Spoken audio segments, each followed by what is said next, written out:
Julian Lombardi hadn't touched the piano in the East Wing since Margaret died. 3 years of dust settled on the lacquered surface like grief on his heart.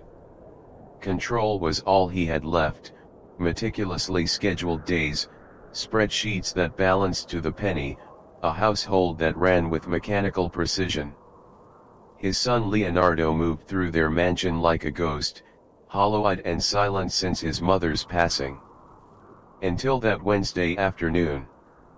The sound drifted through the corridors, laughter. So foreign it stopped Julian mid-stride. Through the garden windows, he saw something impossible, Leonardo dancing, his small body awkward but alive, guided by Isabella, their cook.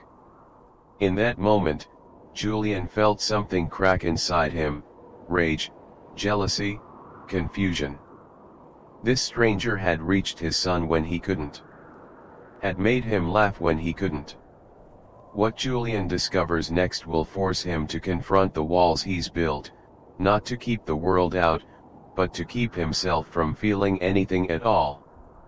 Julian's Italian leather shoes whispered against marble as he moved toward the window.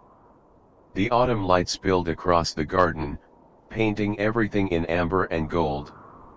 He'd been reviewing quarterly projections, numbers that made sense, numbers that couldn't hurt him, when he heard it. Laughter. His son's laughter. He pressed his palm against the cool glass, watching. Leonardo moved awkwardly across the lawn, his thin arms extended, face screwed up in concentration. Isabella stood opposite him, her movements fluid and precise as she demonstrated what looked like formal dance steps. When Leonardo stumbled, she caught him with practiced hands, said something Julian couldn't hear, and the boy laughed again, a sound so startling Julian felt it like a physical blow. 3 years. It had been 3 years since Margaret collapsed at breakfast, the aneurysm taking her before the ambulance even arrived. 3 years of Leonardo retreating further into silence, of Julian burying himself in work, of the space between them growing vast and uncrossable. Yet here was his son, alive in a way Julian hadn't seen since before. And it wasn't because of him. Something cold and sharp twisted in Julian's chest. He straightened his tie, a nervous habit Margaret used to tease him about, and strode toward the garden doors. The grass was still damp from morning dew, soaking the edges of his pants as he approached. Isabella noticed him first, her movements stilling. The smile slipped from Leonardo's face, replaced by the careful, neutral expression Julian had grown accustomed to. It was like watching a light switch off. "What's going on here?" Julian kept his voice level, controlled. Isabella wiped her hands on her apron, meeting his gaze directly. There was something in her eyes, not defiance exactly, but a steadiness that unnerved him. "We were practicing, Signor Lombardi." "Practicing what, exactly?" Julian's gaze shifted to Leonardo, who seemed to shrink under his attention. "Dancing," Isabella answered when Leonardo remained silent. "Your son wanted to learn." Julian looked at Leonardo, really looked at him, the way his shoulders curved inward, how his eyes fixed on the ground, his fingers twisting the hem of his shirt. When had he stopped seeing his son? Since when? Julian asked, gentler now. Leonardo shrugged, a small movement. "A while." "And why didn't you tell me?" The hurt in Julian's voice surprised even him. Before Leonardo could answer, Isabella spoke.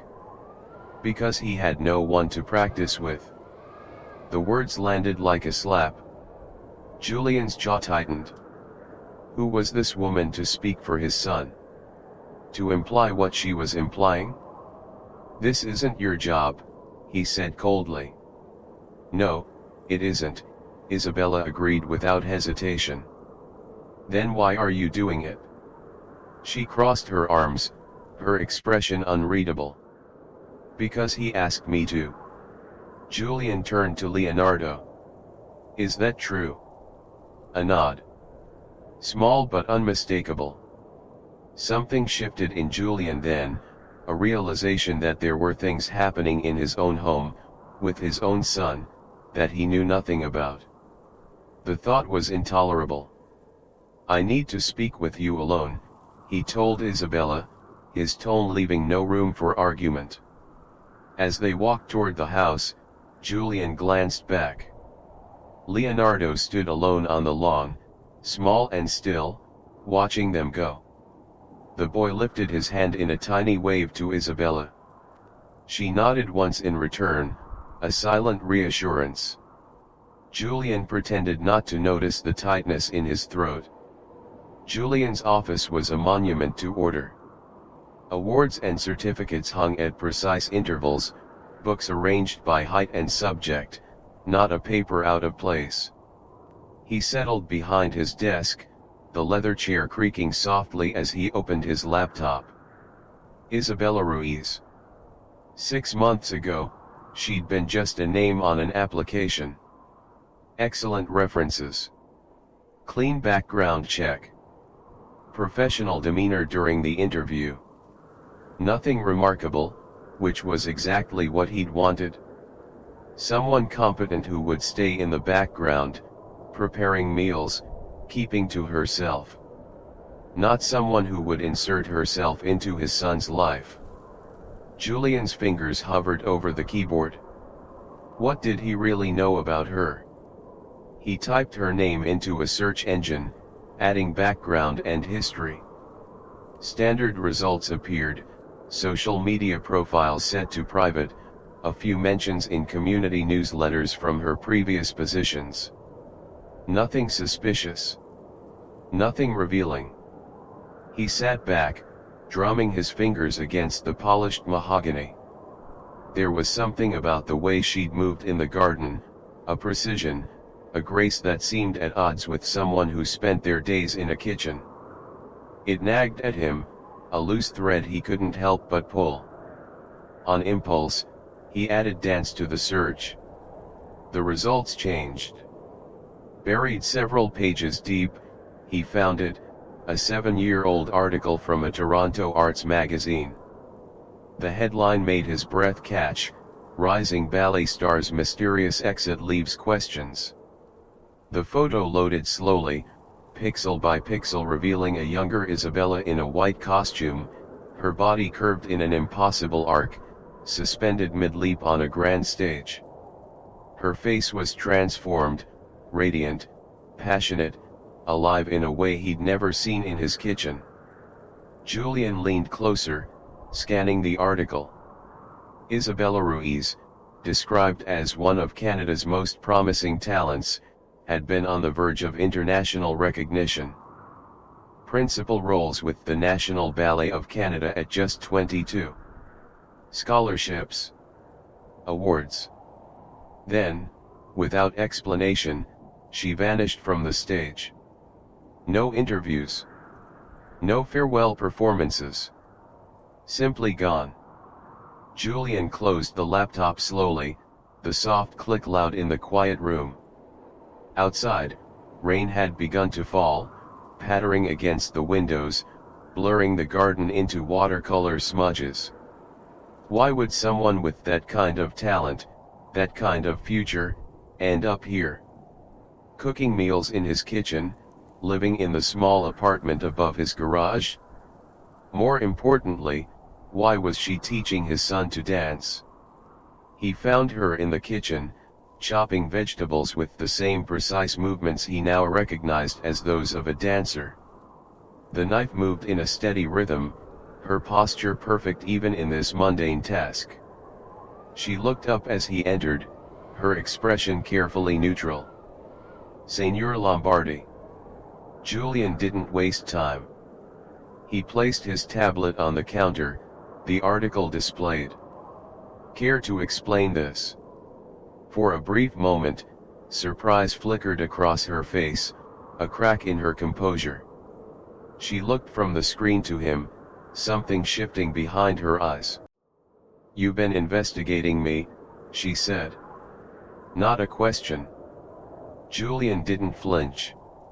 "I like to know who's spending time with my son." Isabella set down her knife, wiping her hand slowly on a towel. The kitchen smelled of rosemary and garlic, warm and inviting. Outside, the rain fell harder. "I suppose I should have expected this," she said finally. "You're thorough. It's why you're successful." Julian remained standing, arms crossed. Waiting. Isabella looked at the image on the tablet, her younger self frozen in that perfect moment of flight, and something passed across her face. Not quite pain, not quite regret. Something deeper. "That was another life," she said quietly. "Another life," Julian repeated. "You were a principal dancer with the National Ballet. You had a career most performers only dream of." Isabella's fingers traced the edge of the counter, a gesture so small Julian almost missed it. "Yes. And you gave it up to cook meals for wealthy families." Her eyes met his, steady and unblinking. "Yes." "Why?" The kitchen fell silent except for the soft hiss of the rain outside. Isabella took a breath, held it, then released it slowly. When she spoke, her voice was different, softer, with an undercurrent of something Julian couldn't quite name. "Because I lost everything that mattered." Julian didn't move, didn't push.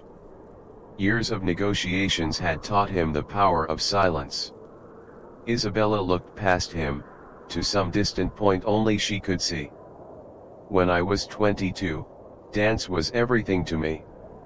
I had given it my body, my childhood, my entire identity."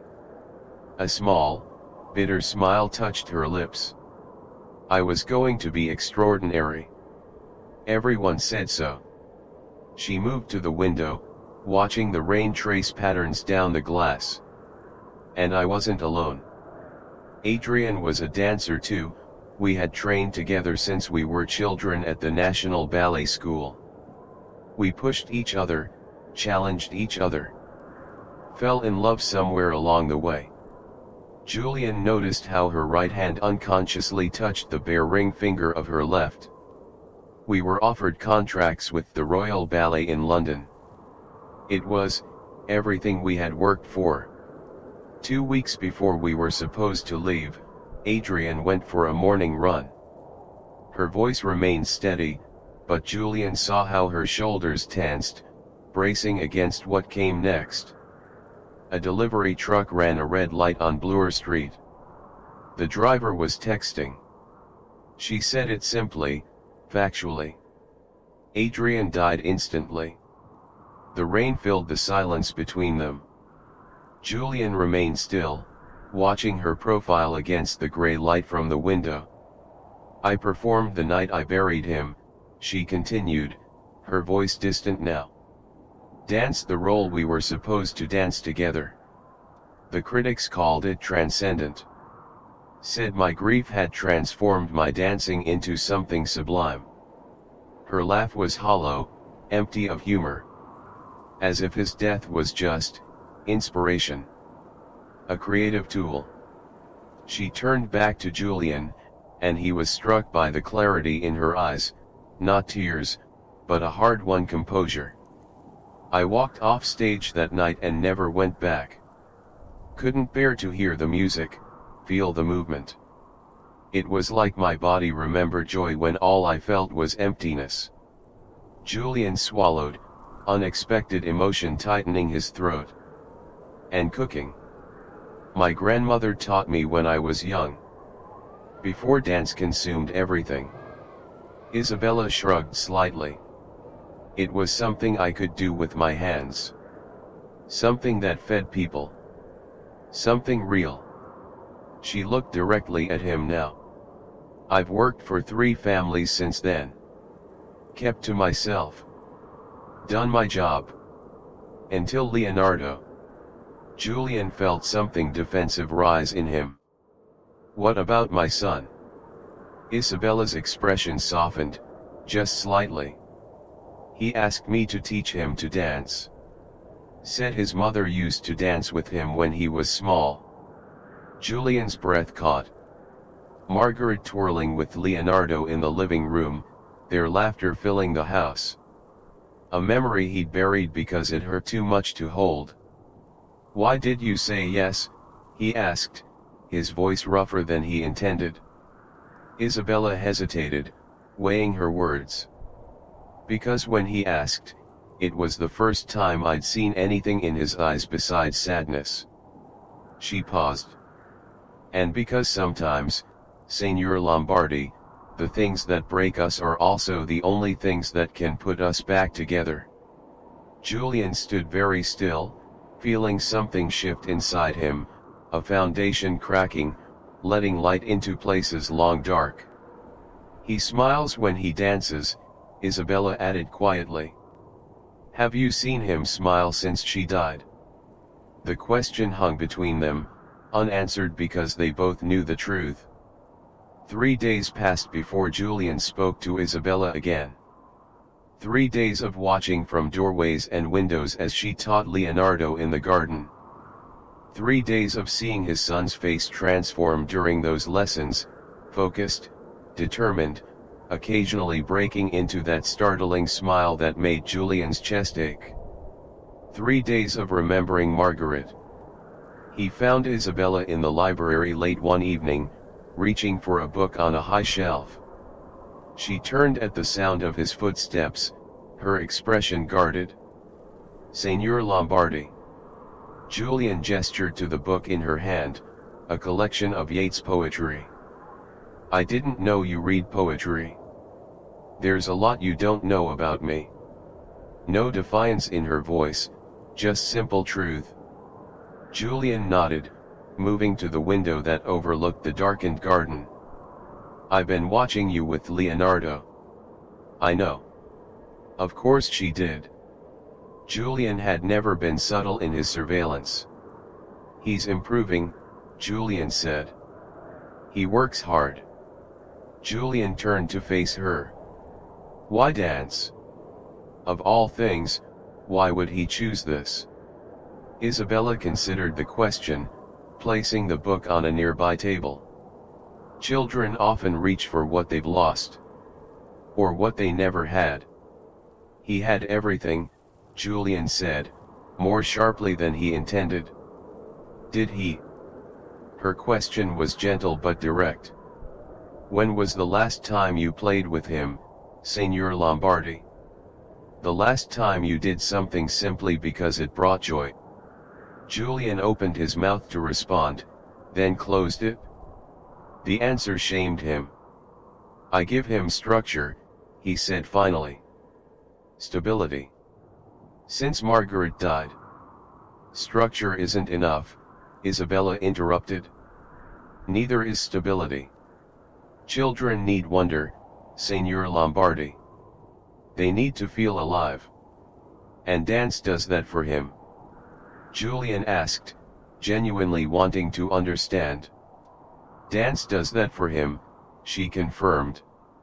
When he moves, he feels connected, to his body, to the music. She paused. To her memory. Julian's throat tightened. I didn't know. You didn't ask. The words hung between them, simple and devastating in their truth. He hadn't asked. Hadn't wanted to know what Leonardo was feeling because it would mean facing his own grief, his own emptiness. I want to help him, Julian said finally. I just don't know how. Isabella's expression softened. You start by seeing him, Signor Lombardi. Really seeing him. Before Julian could respond, Leonardo appeared in the doorway, pajama-clad and hesitant. Dad? Julian turned, surprised. Leonardo rarely sought him out, especially in the evenings. Yes. Leonardo shifted his weight from one foot to the other, gathering courage. "I want to ask you something." Julian glanced at Isabella, who nodded almost imperceptibly. "Go ahead." "There's a dance competition next month in Toronto. Junior division." The words came out in a rush. "Isabella thinks I could enter. If you'd let me." Julian felt a familiar resistance rise, the instinct to protect his son from failure, from judgment, from pain. But beneath it was something new, the recognition of Leonardo's courage in asking, in wanting something enough to risk rejection. "A competition," Julian repeated, buying time to think. Leonardo nodded, his small face serious. "I've been practicing extra. I know I'm not as good as kids who've been dancing forever, but..." He took a deep breath. "I want to try." Julian looked at his son, really looked at him, as Isabella had suggested. Saw the determination in his eyes, the slight lift of his chin. Saw Margaret in the curve of his cheek, the set of his shoulders. "If you do this," Julian said slowly, "you commit fully. No giving up when it gets difficult." Leonardo's eyes widened, hope dawning. "You mean I can?" "I mean we'll discuss the details. Training schedules. School responsibilities." Julian found himself smiling slightly at his son's growing excitement. This isn't a yes yet. But they both knew it was. Leonardo's face broke into that rare, wonderful smile. "Thank you, Dad. I promise I'll work really hard."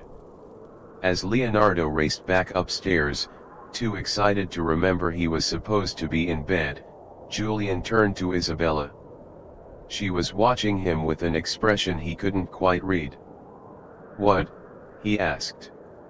"Nothing," she said, but her eyes were warm. That's the first time I've seen you smile too." The grandfather clock in the hallway chimed 5 as Julian made his way downstairs, files tucked under his arm for an early morning review. He paused at the sound of music coming from the living room, soft, but clear in the pre-dawn quiet. Leonardo was already awake, practicing. Julian stood in the doorway, unnoticed, watching his son move through a sequence of steps, his face set in concentration. The furniture had been pushed back to create a makeshift dance floor, and Leonardo had placed his tablet on a chair, recording himself. Julian checked his watch, 5:07 a.m. His meetings didn't start until 9. He set his files down and stepped into the room. "Your left arm is dropping." Leonardo spun around, startled. "Dad? I was just..." "Show me the sequence again," Julian said, surprising himself as much as his son. Leonardo hesitated, then nodded.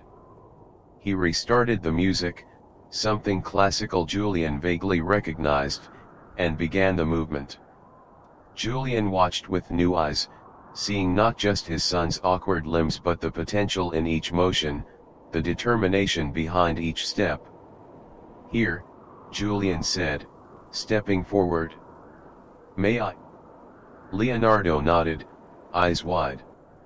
Julian adjusted his son's arm position, remembering how Margaret used to correct his posture when they danced at their wedding.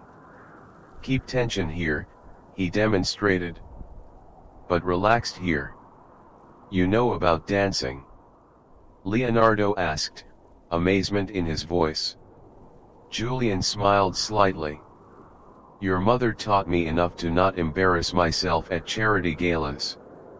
The memory was bittersweet, but for the first time, it didn't feel like a blade in his chest.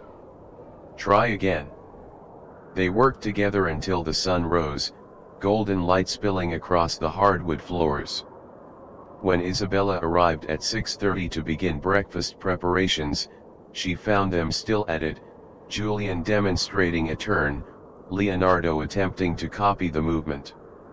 She stood watching from the doorway, her expression unreadable. When Julian finally noticed her, he straightened, suddenly self-conscious. "Good morning," he said, formal again. Isabella nodded. "Good morning, Signor Lombardi." "Leonardo." She glanced between them. "I see you've started early today."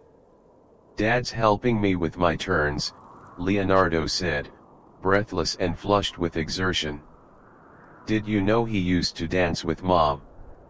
Something flickered across Isabella's face, surprise, perhaps approval. "I didn't know that." "Not well," Julian clarified. "Just enough."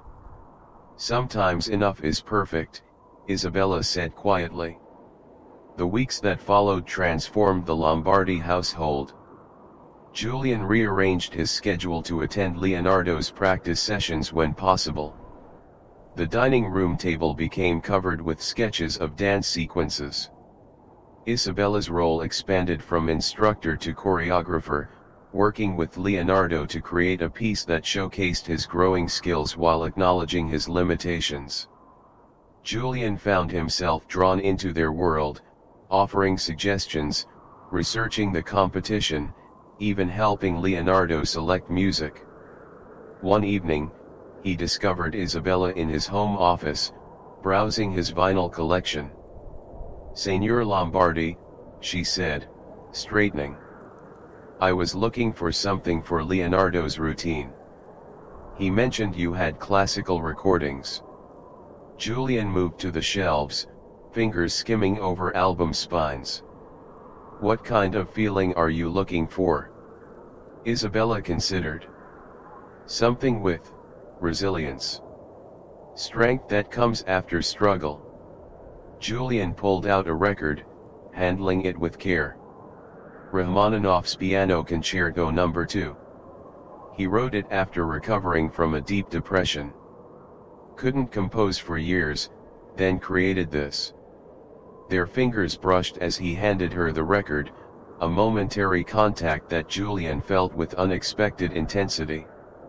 "Thank you," Isabella said, her voice softer than usual.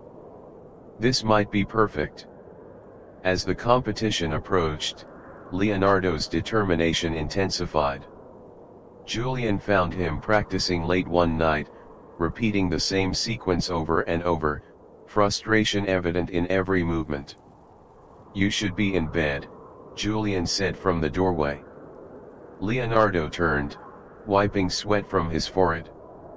"I can't get it right." Julian stepped into the room. "You're overthinking it."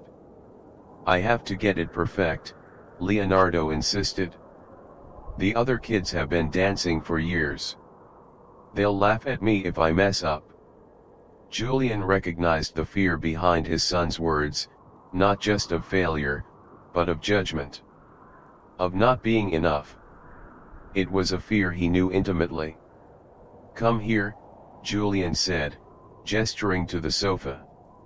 Leonardo hesitated, then joined him, small shoulders slumped in defeat.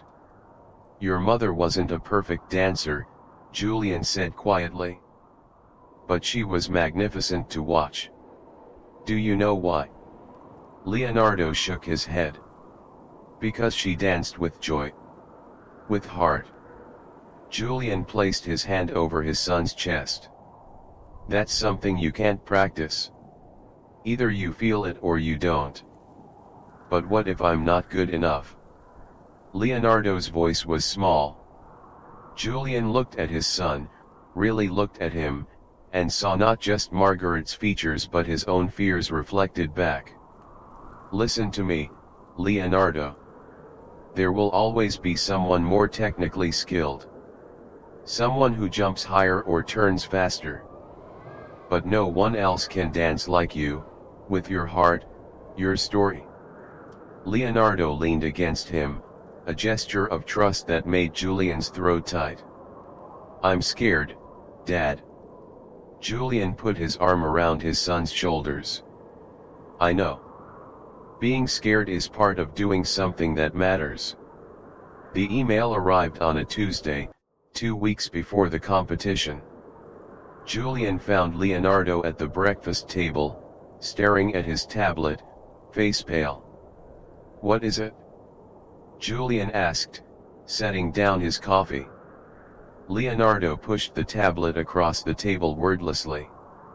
Julian read the message, jaw tightening with each word. From Santiago.beltran@gmail.com. Subject: see you at regionals. Hey rich kid. Saw your name on the competitor list. Cute that you think you can just buy your way into dance. Some of us have been working our whole lives for this. Don't embarrass yourself. Or do might be fun to watch. Santiago, two-time junior champion. Julian looked up at his son, whose eyes were fixed on his untouched breakfast.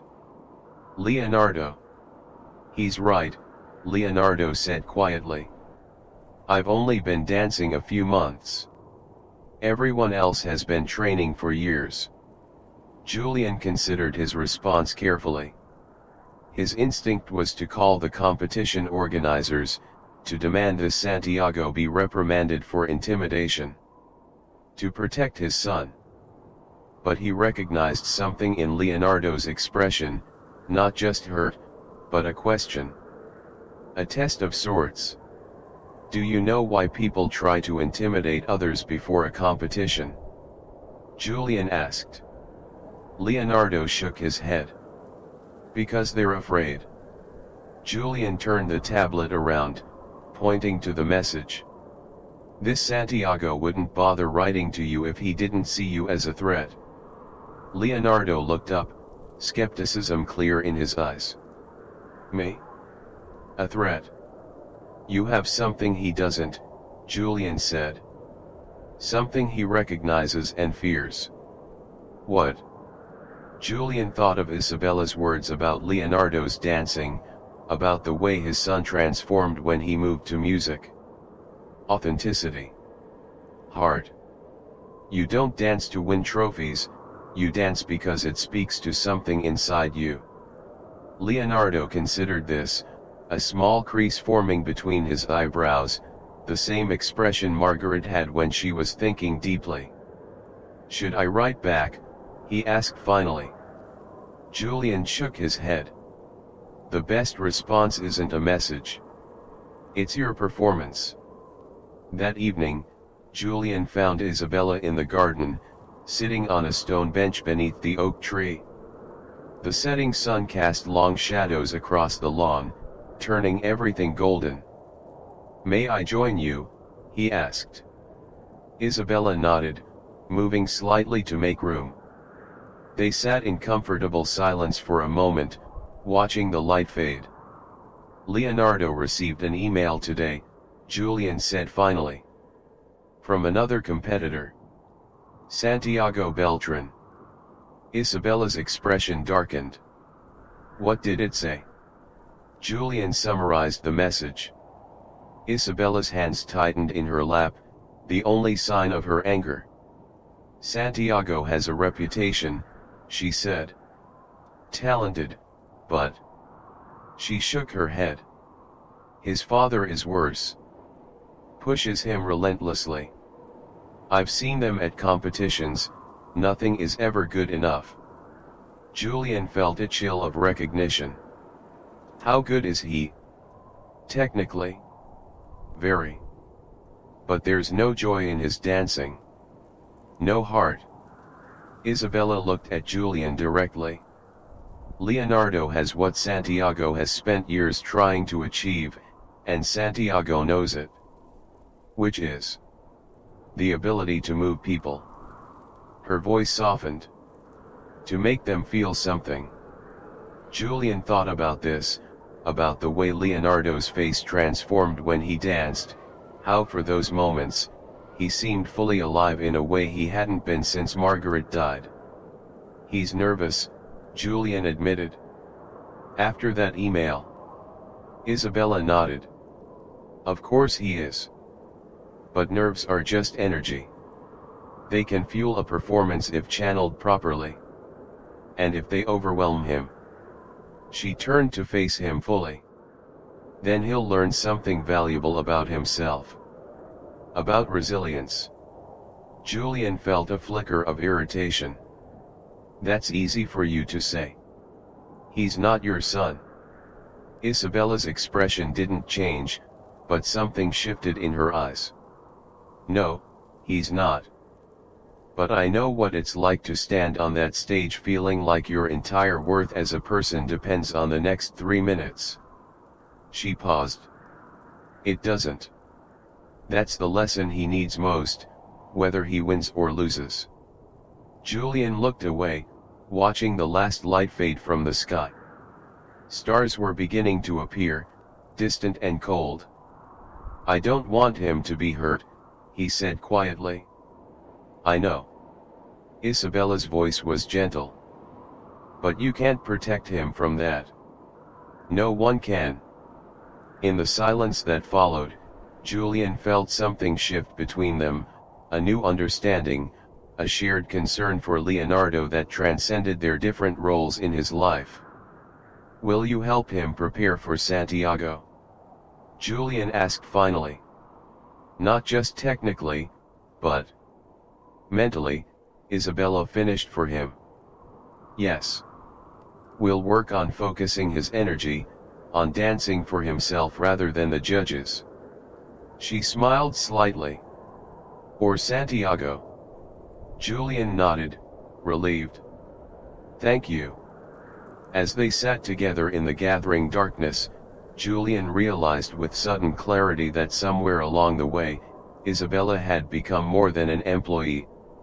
More than his son's dance teacher. She had become someone whose judgment he valued, whose insight he sought. Someone he trusted with what mattered most. The Royal Conservatory of Music buzzed with nervous energy. Dancers and their families filled the hallways, girls with slicked back buns and stage makeup, boys in pressed shirts and dance shoes, parents clutching programs and water bottles and good luck charms. Julian stood in the green room doorway, watching Leonardo warm up in the corner. Isabella knelt beside him, adjusting his costume, a simple outfit of black pants and a deep blue shirt that brought out his eyes. Margaret's eyes. 5 minutes, competitors, called a stagehand, clipboard in hand. Leonardo looked up, finding Julian's gaze across the room. The fear in his son's face made Julian's chest tighten. He moved through the crowd of dancers, crouching beside Leonardo. How are you feeling? Julian asked quietly. Leonardo swallowed hard. I think I'm going to throw up. Julian smiled slightly. Your mother threw up before every major performance. Leonardo's eyes widened. She did. Without fail. Said it was her body making room for the butterflies. Julian placed his hand on his son's shoulder. It's okay to be nervous. It means you care. Isabella stood, giving them space. I'll check the stage setup, she said, disappearing through the side door. Leonardo looked after her, then back at Julian. What if I forget the steps? Then you'll improvise, Julian said simply. Dance isn't about perfection, Leonardo. It's about connection. He squeezed his son's shoulder gently. Just dance like you do at home. Like no one's watching. But everyone will be watching, Leonardo whispered. Julian nodded. Yes. But the only people who matter are already proud of you, no matter what happens out there. Leonardo's chin trembled slightly, and Julian pulled him into a tight hug. You've already won, son. Just by having the courage to try. A voice called from the doorway. Lombardi, you're up after Chen. Leonardo pulled back, taking a deep breath. His face settled into a determined expression that reminded Julian so much of Margaret it made his heart ache. "I'm ready," Leonardo said. Julian followed him to the wings, where Isabella waited.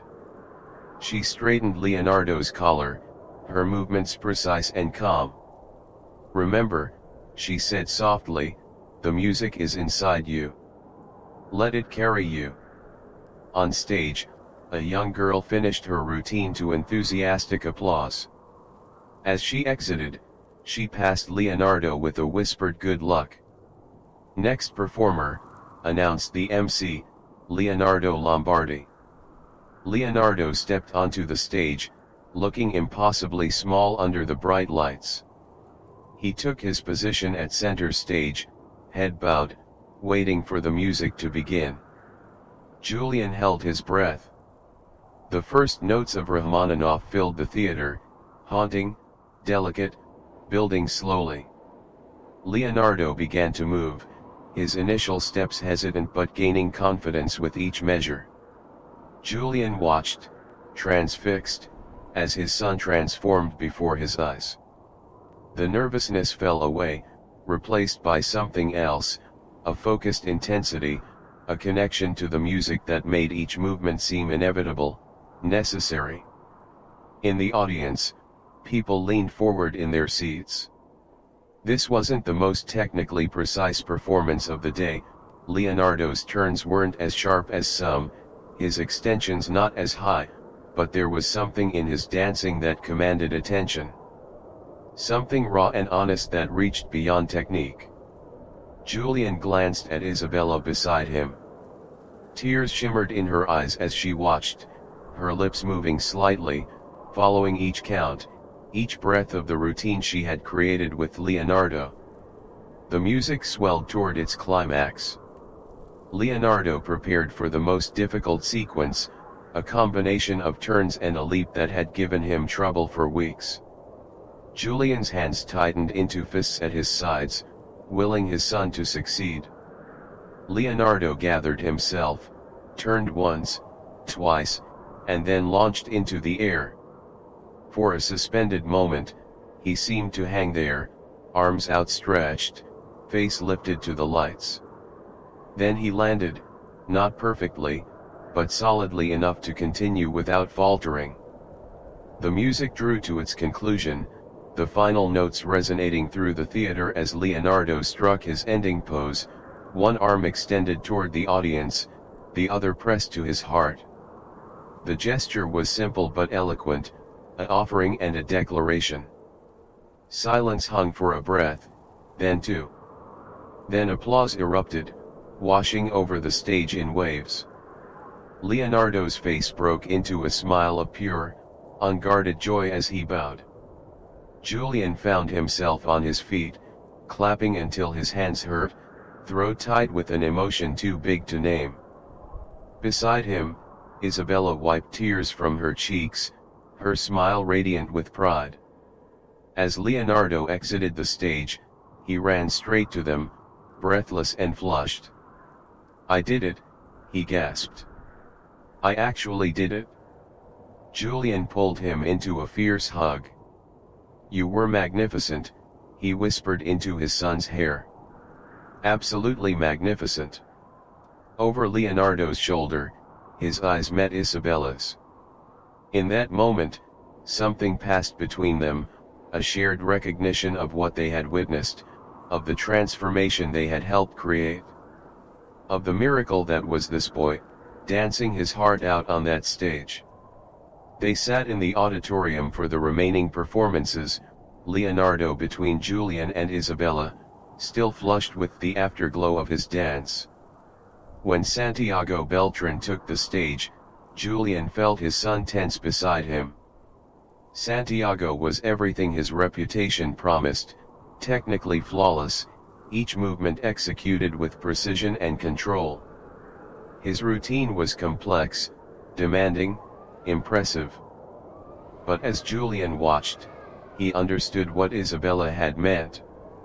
There was skill in abundance, but something essential was missing, the vulnerability, the emotional connection that had made Leonardo's simpler routine so compelling. When the performances concluded, the judges retired to deliberate. Leonardo fidgeted in his seat, the post-performance high giving way to nervous anticipation. "What did you think of Santiago?" he whispered to Isabella. She considered her answer carefully. "He's very skilled." "Better than me," Leonardo said, not a question but a statement. Isabella touched his arm gently. "Different than you." The judges returned, and the MC stepped forward with an envelope. "Ladies and gentlemen, the results of today's Junior Contemporary Division." Julian reached for Leonardo's hand, finding it cold and slightly damp. His son's fingers tightened around his. In third place, Emma-chan. Applause as a young girl with a neat bun made her way to the stage to accept her bronze medal. In second place, the MC paused for dramatic effect, Leonardo Lombardi. Leonardo's jaw dropped. Julian felt a surge of pride so intense it was almost painful. Isabella squeezed Leonardo's shoulder as he sat frozen in disbelief. "Go," Julian whispered, giving him a gentle push. "Go on." Leonardo made his way to the stage, looking dazed. He accepted the silver medal with a stunned smile as the audience applauded. "And our first place winner, for the third consecutive year, Santiago Beltran." Santiago stepped forward confidently, accepting his trophy with a practiced smile. As the photographers captured the moment, Julian watched the two boys standing side by side, Santiago polished and poised, Leonardo still radiating genuine amazement. "And finally," the MC continued, "the judges have awarded a special recognition this year. The Artistic Expression Award, for exceptional emotional connection and storytelling through movement, goes to Leonardo Lombardi." A second medal was placed around Leonardo's neck as the audience erupted in fresh applause. From their seats, Julian and Isabella rose to their feet, clapping until their hands stung. In the lobby afterward, Leonardo was surrounded by well-wishers, other dancers, parents, even one of the judges who bent to speak with him quietly. Julian stood back, watching his son navigate this new attention with a mixture of shyness and growing confidence. "He did well," came a voice beside him. Julian turned to find a sharp-featured man in an expensive suit watching the scene. "Your son. Your son has natural talent," the man continued, his accent slightly Spanish. "Raw, but promising." Julian studied him more carefully, the expensive watch, the perfectly tailored suit, the calculating eyes that hadn't left Leonardo. "You're Santiago's father." The man smiled thinly, extending his hand. "Matteo Beltran.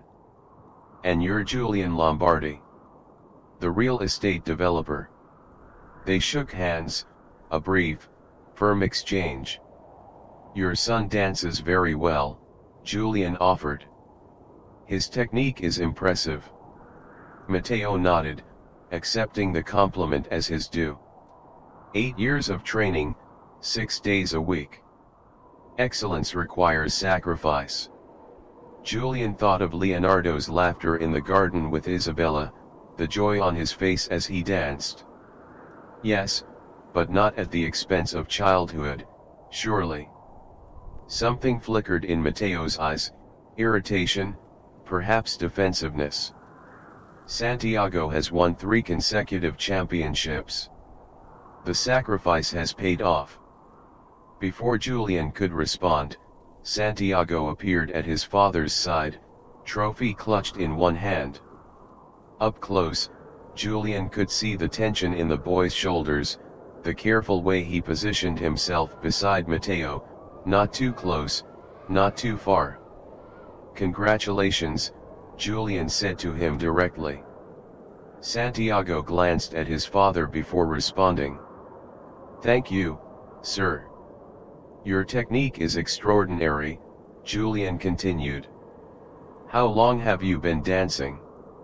"Since I was 4, Santiago answered, a practiced response. "Ballet first, then contemporary and jazz at 6. Julian nodded. Impressive commitment. Leonardo joined them, silver medal and special award hanging around his neck. He hesitated when he saw Santiago, but Julian placed a reassuring hand on his shoulder. "Congratulations on your medals," Santiago said, the words formal but not unkind. Leonardo blinked in surprise. "Thanks. You were amazing out there." An awkward silence fell between the boys, filled with the unspoken awareness of Santiago's earlier email. "The special award was well deserved," Matteo said suddenly, surprising Julian. "Your emotional expression was notable." Coming from him, it sounded almost like criticism. Julian felt Leonardo tense under his hand. "Thank you," Leonardo said quietly. "I had good teachers." Isabella approached, sensing the tension.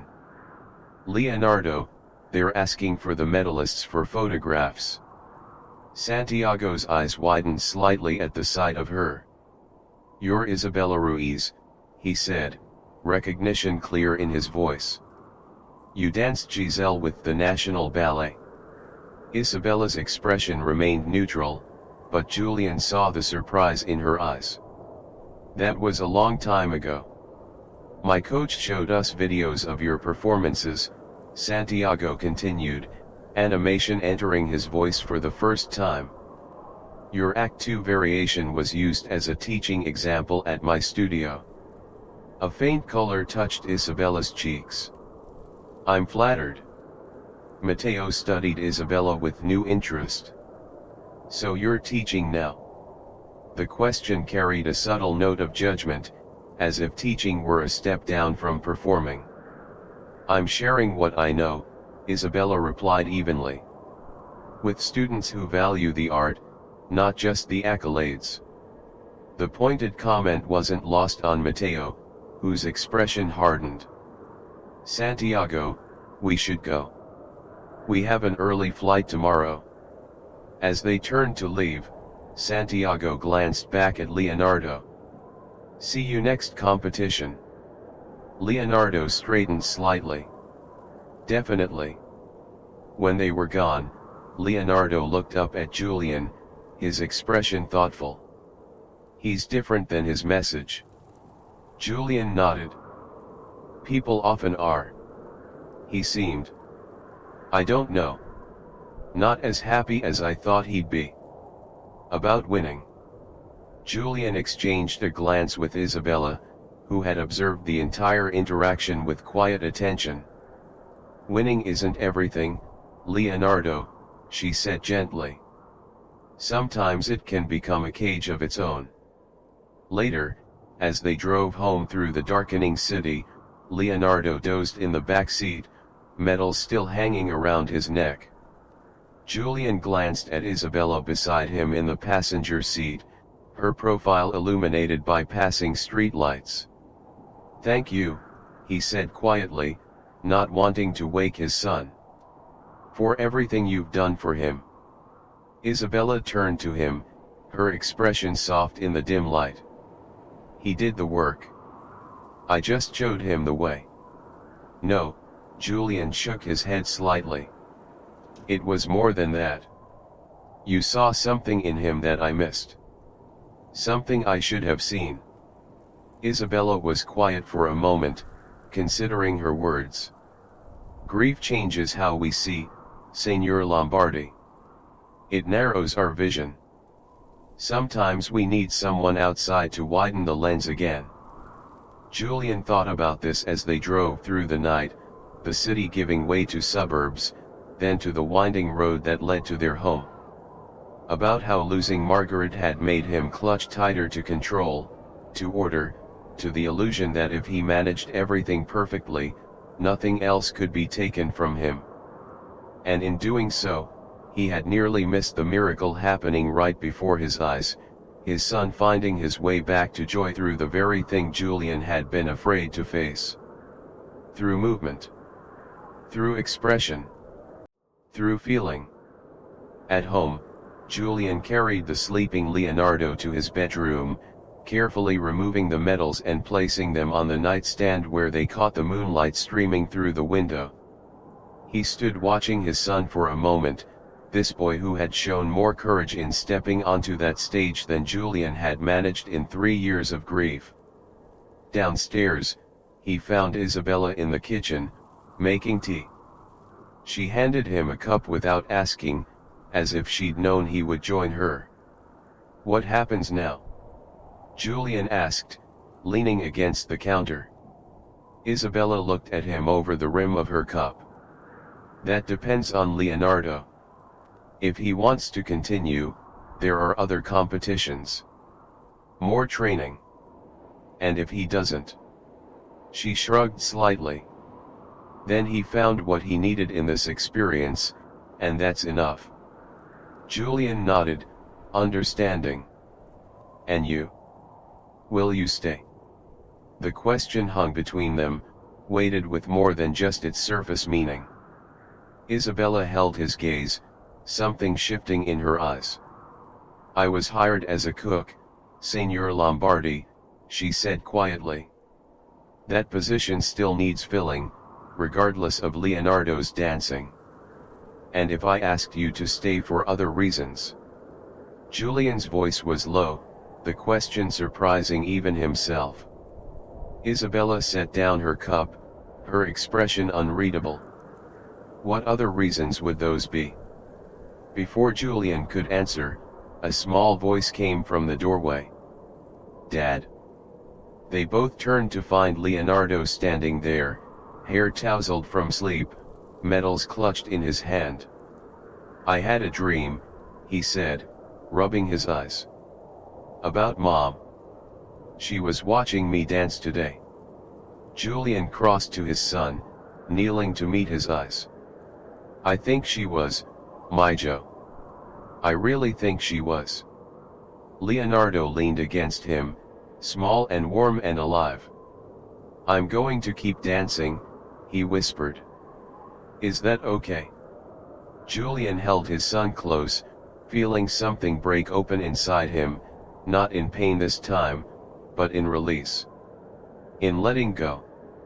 "More than okay," he said softly. "It's perfect." Over Leonardo's shoulder, his eyes met Isabella's. She watched them, her expression gentle, a silent witness to this moment of healing. And Julian knew, with sudden clarity, that some questions didn't need immediate answers. That some journeys were just beginning. That sometimes, the most beautiful transformations come from the deepest wounds. What began as Julian Lombardi's story of control became a testament to the courage it takes to let go. Through Leonardo's journey to the stage, we witness how grief can either wall us in or, if we're brave enough, open us to new possibilities. Julian believed protection meant building structures, routines, expectations, emotional distance. Yet it was Isabella's willingness to share her own broken past that created the bridge Leonardo needed to find joy again. Her gift wasn't just teaching him to dance, but showing him that pain and beauty can exist in the same moment, the same movement. The competition revealed a deeper truth, that technical perfection without heart, Santiago's flawless but empty performance, pales against authentic expression. Leonardo's silver medal and special recognition weren't just acknowledgments of talent, but celebrations of vulnerability, of daring to feel deeply in a world that often rewards only measurable success. Perhaps the most profound lesson lies in what Julian discovered watching his son dance, that sometimes we must stop trying to control the music and simply learn to move with it, however imperfectly, however fearfully. That in releasing our grip on what we think life should be, we make space for what it could become. This story of Julian, Leonardo, and Isabella reminds us that our deepest wounds often contain the seeds of our most profound transformations. It asks us to consider where in our own lives we might be choosing control over connection, safety over authenticity. What would happen if you loosened your grip today? If you allowed yourself to move toward what brings you joy, even if that movement feels awkward, unpracticed, vulnerable. Share your thoughts in the comments below. Tell us about a time when letting go led you somewhere unexpected, or about the person who helped you find your way back to yourself after loss. Your story might be exactly what someone else needs to hear right now. If this narrative touched something in you, consider sharing it with someone who might be standing at their own crossroads of fear and possibility. Sometimes the greatest gift we can offer each other is the courage to begin again. And if you're new here, join our community of storytellers and truth seekers by subscribing. Each week, we explore the beautiful complexity of being human, the heartbreaks and triumphs, the failures and redemptions that shape us all. Until next time, remember that every great dance begins with a single, trembling step.